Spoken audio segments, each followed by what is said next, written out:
I think I'm fairly positive I can make a great cheesesteak. Kind of make them all the time at the house, so.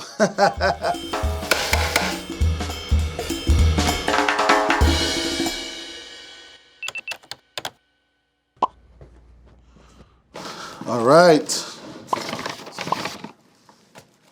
I swear to God, if it's a chopped cheese, it's gonna be lit out here, boy. Cheesesteaks in New York. All right. Oh, this got onions in it. They look all right. You know, New York, we try to do most cuisines, but I think you got to go to the originators. And Philly's only an hour and a half away on the bus. For me, I think what it comes down to, a great cheesesteak sandwich is the cut of beef, the cheese, the bread, and also onions have to be part of the equation. I have 4 sandwiches in front of me. I'm gonna pick out what I like out of all 4 and create my own perfect cheesesteak sandwich. This first one, it looks juicy. My mouth is salivating, so that's a good sign. That's classique, you know what I'm saying? You can taste the beef, you can taste the onions, the cheese sauce is pretty good. Classic cheesesteak. So the next one, it looks a little bit more hipster.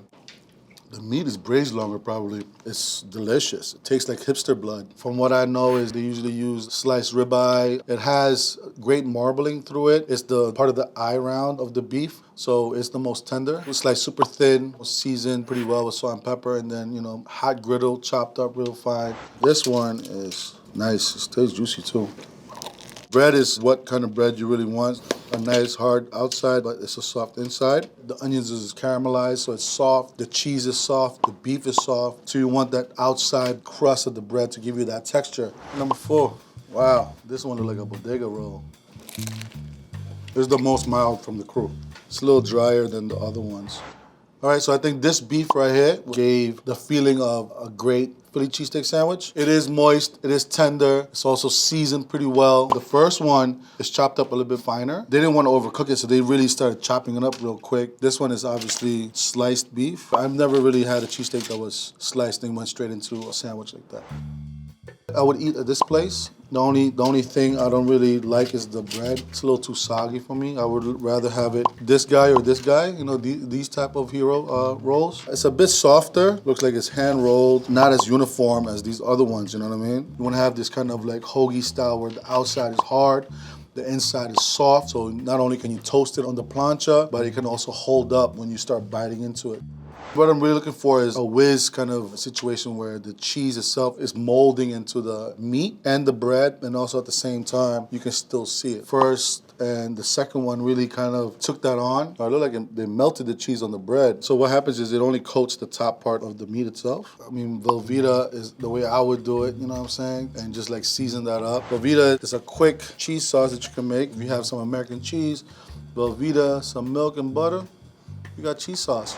And then the onions. The onions is key. If you go to Pasadino's in Philly, you'll see a whole flat top full of onions. And they're just taking and just putting it on there. So a classic cheesesteak would have a sauteed onion itself to give it that little sweetness that you're gonna need, but also kind of that bite to know that there's onions in here. 1, 2, and 4 are chopped, and this one is sliced. The onion should be sweated. Shouldn't be crispy, it should be sweated out. And I think the beef needs the allium kind of sweetness to offset it a little bit. Are there any other toppings you would consider for this? If we're doing classique like these, no. If you put peppers and onions, then it's a different sandwich, you know what I mean? It's not a Philly cheesesteak kind of sandwich, you know what I mean? If you want to elevate it, then you know you make sure that the components are elevated. You buy the best meat, buy the best cheese, you buy the best onions, you buy the best bread. What about like sprinkles and whipped cream, things like that? Yeah, you. I would not do that. So let's see what's going on in the fridge. First thing that hits my eye, these are a beautiful short rib here, right off the bone. Amazing color. This is nice also. This is Korean style, Kalbi style ribeye. Super thin sliced. It has great marbling in it also. Can I do a combination? Yeah, we're gonna do a combo. All right, so I would really do thinly sliced short rib with the ribeye sliced. You see the marbling on here too? It's gonna be super tender also. So this is also a ribeye. It would be great to put them together because they're all in the same region of the animal where there's not a lot of action. So all that meat is very tender. I'm gonna go ahead and make my cheese sauce myself. So I'm gonna need to pick out best variety of cheeses. Provolone, that's a nice one for cheesesteak too. You know, provolone really has this amazing stretchability to it, and it has great flavors. I would do a mix between straight yellow American cheese, which is amazing. I don't care what nobody say, American cheese is the best. White American cheese is also great. This is a hood classic. This is what you do if you're in a pinch. Water, Velveeta, microwave. That's it, all right? I'm gonna get started. I'm gonna get started with a little bit of butter because I wanna give it some kind of fat and make it nice a little bit. We're gonna go ahead and add just about 2 ounces of Velveeta cheese. It holds, making sure that the sauce doesn't break. I'm also gonna add some milk just to slow down the cooking. I'm gonna bring it down to a simmer. Velveeta is gonna be kind of the base. Velveeta, the base of all food. I wanna see the viscosity. And then the best part is that it's seasoned already. Oh yeah, that's childhood right there. We're gonna go ahead and add some of these cheeses one by one. American cheese first. Let me take a bite of it. It has salt on it. You gotta pay attention to that when you're making the sauce. No, I can't really describe American cheese. You just gotta eat it. This is white American. Wow. This is a little bit more milder, so we can go a little bit heavy on this. This sauce now. It's really getting velvety, huh? No, I'm adding provolone, a stretchable cheese. It's also on the milder side. For seasoning, the American cheese is gonna be the one that's gonna give you the flavor that you're looking for. Provolone is gonna give you the body. If the sauce is too watery, it's just gonna slide off of the meat itself. Woo! Talking about sauce is gonna stick. Look at that thing. I'm gonna give it one more provolone. I'm gonna give it one each, just for good luck. That's how I like to cook, Do things for good luck. And bring it back to the heat. I had it off the heat the whole time. I've used the residual heat of the pan to create the viscosity. You gotta pay attention to the heat and how you control the heat, all right? We're gonna go ahead and taste and see where the seasoning is at. Pinch salt, quick little crack like that. That's it, baby. You in the game. Look at you. Look at you, look at that. So what this is gonna do is when you pour it into your steak, it's gonna stick right on it. It's loose enough that it'll cover the beef. It's loose enough that it will go through the whole thing, but it's not loose enough that you'll lose it. All right, so next, we're gonna go ahead and set up our cheesesteak station, right? So you wanna make sure that you have all your prep stuff ready to go. We're gonna go ahead and slice some of our short rib, and then we're gonna go ahead and get our onions going too. When you're slicing beef, you wanna go against the grain, right? You see the grains going this way? You wanna make sure you wanna go hit it on 90-degree angles. If you do cut it with the grain, it becomes chewy. The reason why I'm slicing it before I'm cooking is because I want it to cook the same time as the ribeye. And the ribeye is pretty sliced thin. So what I'm gonna do is, I'm gonna cook the short ribs first, chop it up, and then I'm gonna cook the ribeye right next to it, and then chop it up, and then mix it together, and time it properly where both of them are cooked at the same time. Before I even throw the meat on there, I'm gonna saute my onions. So we're gonna go ahead and use Vidalia onions, a sweeter onion. Our cheese sauce is super savory, which means a little bit salty. And with our beef, it's gonna have a lot of body to it. So we're gonna use an onion that's gonna be a little bit sweet so you can cut through all of that and give our dish a balanced flavor profile, all right? I like that size. The flat top is great because you can do multiple things at the same time, and you can act like you're in a deli and you're the deli guy. This little deli guy hat? Yes. Like I'm in and out. Then you gotta be like, yo, let me get a chopped cheese. You gotta do that, right? Go ahead. Yo, let me get a chopped cheese. Yo, what would you like? Chopped cheese. I got you, brother. All right, cool. All right, so we're gonna do the onions on this real quick. A little salt and a little cracked black pepper.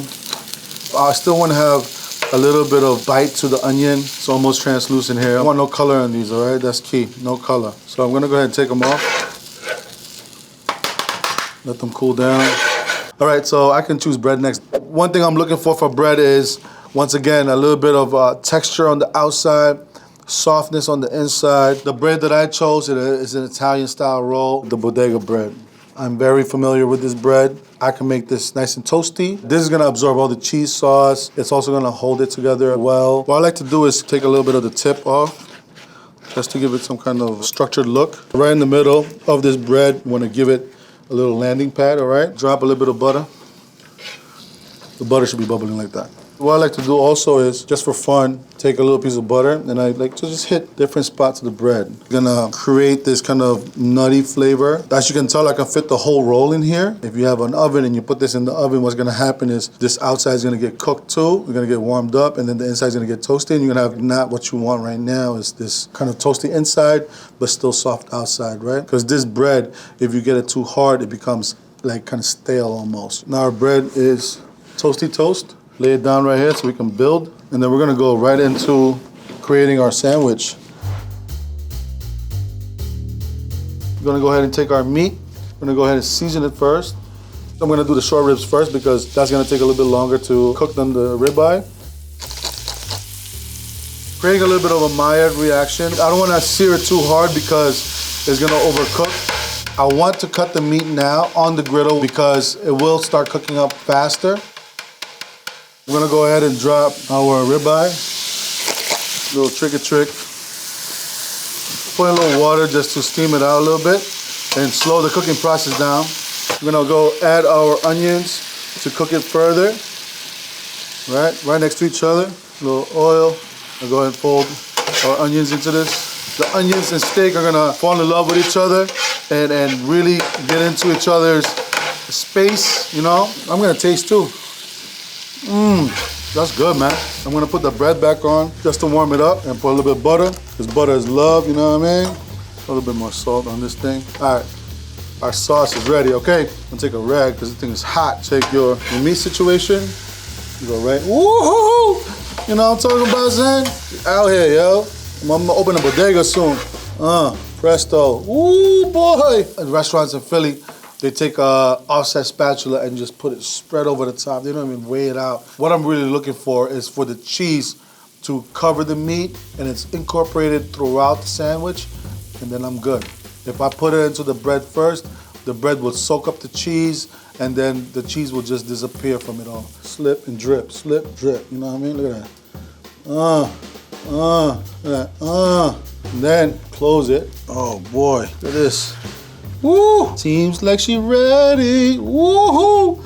I'm gonna give it a little sauce on the side if you wanna dip your sandwich after, okay? It's fine dining right there. It's done. That is juicy.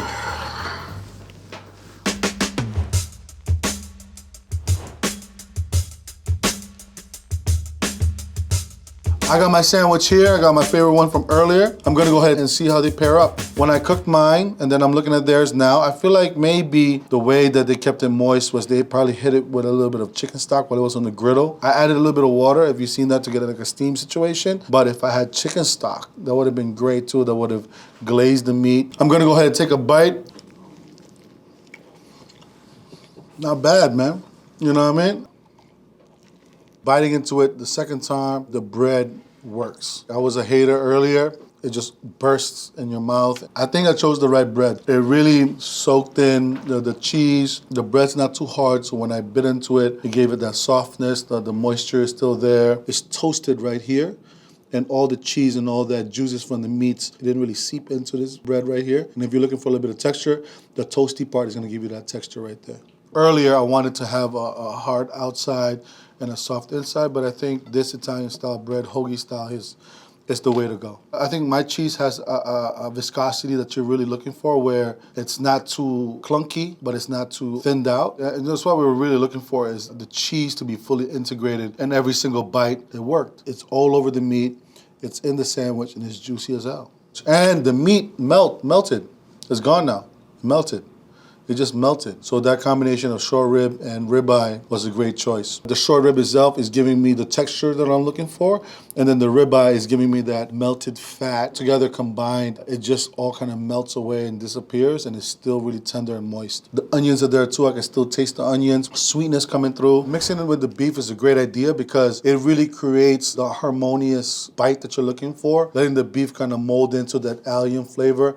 Going into the sandwich and then adding cheese to it was the best way to attack it. I feel like I did a great job making a Philly cheesesteak. I wanted to show you how to make it in your crib, make it for your loved ones. They'll love you forever. Wherever you are, build community, build your tribe, and make sure you pull somebody up behind you. South Bronx all day, baby. You know. This is what dreams are made of, all right? This was me, fat boy style, right? 13 years old. It's like a real quick demo. Yeah, you sure? Yeah, okay. I hate you, Dan. Oh my God. Oh my goodness. Oh my God, that was disgusting.